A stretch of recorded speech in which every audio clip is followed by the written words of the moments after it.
Most farewell concerts get announced. There are tickets, tributes, and a chance to say goodbye. But what happens when the final performance passes like any other night, and nobody in the room has any idea they are watching the last time? These are 10 of those moments. Starting with number 10, Rick James. She's a very kinky girl, the kind you don't take home. Rick James closed out his public life in a way that matched the catalog almost perfectly. His final documented performance was a duet of Fire and Desire with Tina Marie at the 2004 BET Awards. She's a super freak, she's super freaking. One of the most emotionally charged moments in that show's history, and a reunion that fans had not seen coming. The chemistry between them was real. The performance was genuinely moving, and nobody watching had any reason to think they were seeing him for the last time. A very kinky girl, that kind you won't take home to mother. He died in August 2004, roughly 2 months later. The BET footage circulates regularly because it is memorable on its own terms, but it carries a different weight once you know what followed. This is the entry where the final performance and the legacy land in the same place at the same time, which is a rarer combination than it sounds. Number 9. Donna Summer. What would I have to do to get you? Donna Summer was the kind of performer who never fully stopped working, which is part of why her final appearance drew so little attention at the time. Setlist records her last documented concert as an October 2011 David Foster and Friends appearance in Las Vegas.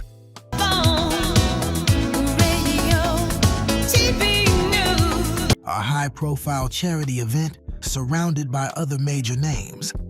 She was one performer among many on a stacked bill, which meant the moment passed without any particular sense of significance.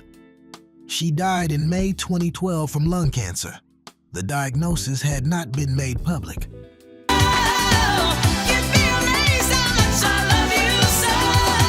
People who saw that Las Vegas performance had no context for what they were watching, and the footage does not carry the visual weight of a farewell because it was never staged as one. That is exactly the kind of gap this list is built around. A great performer on a major stage, and not a single person in the room knew it was the last time. Next up at number 8, Bobby Womack. Spending my money, honey, oh, I didn't care. Bobby Womack at Bonnaroo in June 2014 is one of the more striking entries on this list because of the timing. He performed at the festival on June 14th, and he died on June 27th, less than 2 weeks later. Nobody wants you now. The performance was not billed as anything other than what it was. A late career set from a soul legend at a major festival. The kind of booking that happens when an artist has retained enough cultural currency to draw a crowd even decades after their commercial peak.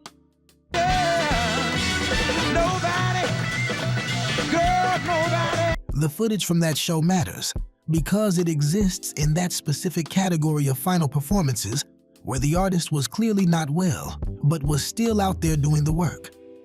Womack had been dealing with serious health issues for years. Now walk away from you. Oh yeah. Nobody who saw him at Bonnaroo knew they were watching the last show. Some of them probably suspected they might be. That distinction is worth sitting with. Number 7, Teddy Pendergrass. I'm gonna give you a special treat. You've been so sweet.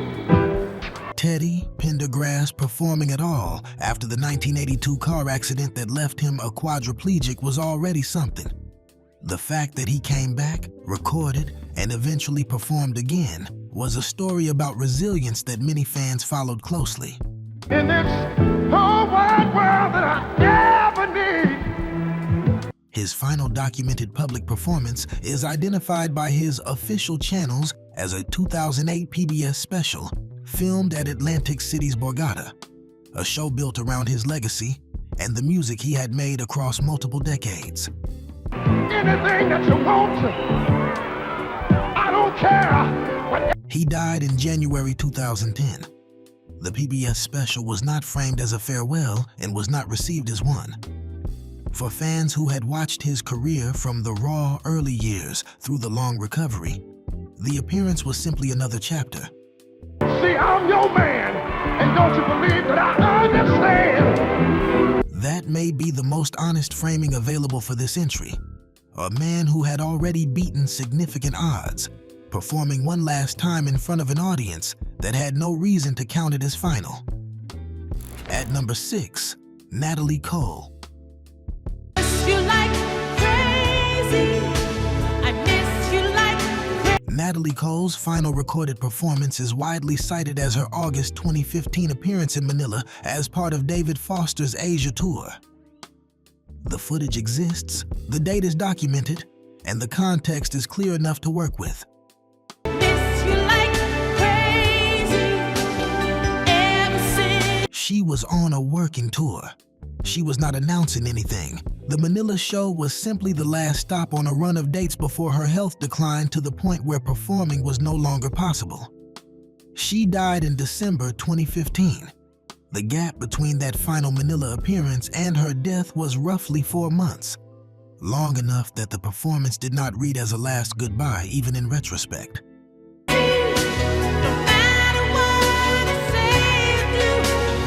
What makes this entry land is the quality of the footage and the fact that she was still very much herself on that stage.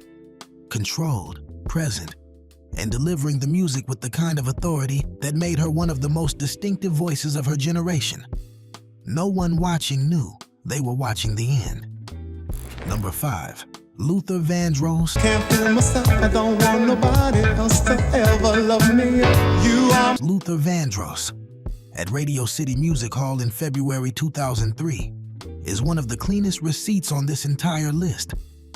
His official legacy documentation explicitly identifies those concerts as his final performances before the stroke that occurred in April of that year and ultimately ended his career. million days in your arms is now Radio City was not a farewell tour.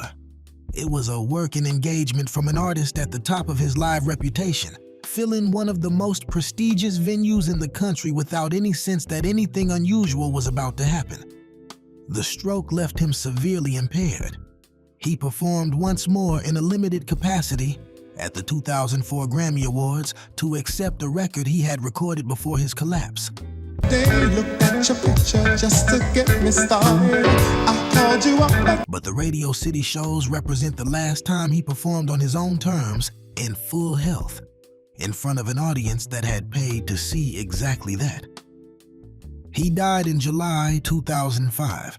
Those February 2003 nights now carry a weight that nobody in those seats could have felt at the time. And I just don't wanna stop. If you appreciate music history told the way it actually happened, make sure you are subscribed. Hit like if this list has already made you think about at least one of these artists differently. Let's continue with number 4, Prince's final full concert was in Atlanta on April 14, 2016, part of his piano and a microphone solo tour. His final public performance of any kind was 3 days later at Paisley Park.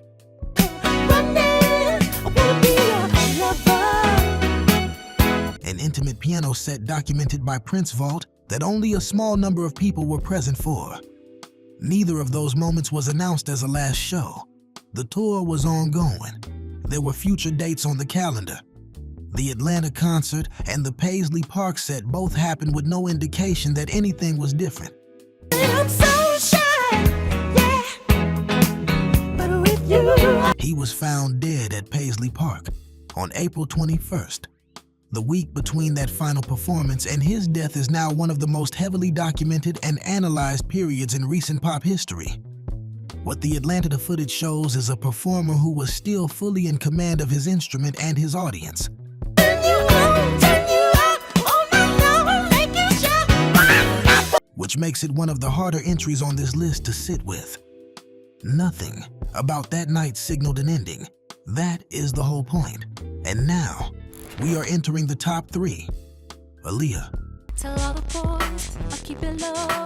If I say no, would you turn away? Aaliyah was 22 years old when she performed More Than a Woman on The Tonight Show on July 25, 2001. The performance is widely cited as her final televised live appearance, 1 month before the plane crash in the Bahamas that killed her and 8 others. Perfect now, but will it change? This ain't a yes, this ain't a no. She was at the beginning of what almost everyone assumed would be a long career. The self-titled album had just come out. The show was a promotional appearance, the kind of thing artists do dozens of times when a record cycle is running. She died on August 25th. The Tonight Show footage now circulates as a piece of music history rather than a routine promotional clip. And the contrast between what it was at the time and what it became is stark. Try again, yeah. Touch yourself off and try again, again. She was 22. The performance was polished and confident and gave no indication of anything other than an artist who expected to be doing this for a long time. She was right to expect that. The crash took something that had barely started. Number 2, Aretha Franklin. The moment I wake up, Aretha Franklin's final public performance was at the Elton John AIDS Foundation Gala in November 2017, a high-profile charity event in New York.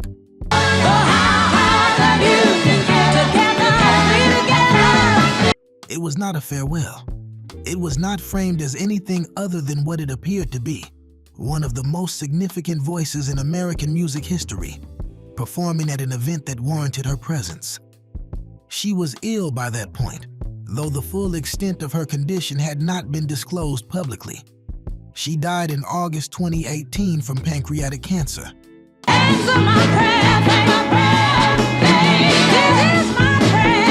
The distance between that November 2017 appearance and her death gave people almost a year without fully understanding what they had witnessed. Aretha had been performing for over 5 decades by the time of that gala. Nobody in that room was counting performances. Nobody was keeping track of lasts.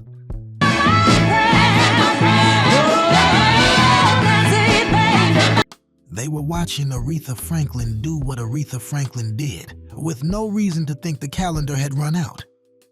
And finally, at number 1, Whitney Houston. clock strikes upon the hour and the sun. Whitney Houston's final public performance was 2 days before her death. On February 9, 2012, she joined Kelly Price on stage at a pre-Grammy party at the Beverly Hilton, singing a brief but fully committed version of Yes, Jesus Loves Me. Been in love and lost my senses, spinning through the... The next day, she was photographed at various Grammy Week events looking visibly unwell. On February 11th, she was found dead in her hotel room in the same building where the party had taken place. The performance was not planned as a goodbye. It was a spontaneous moment at a music industry gathering the night before one of the biggest weekends on the annual calendar. With somebody who loves me. People in that room saw a legend walk up and sing. They had no reason to understand what they were watching.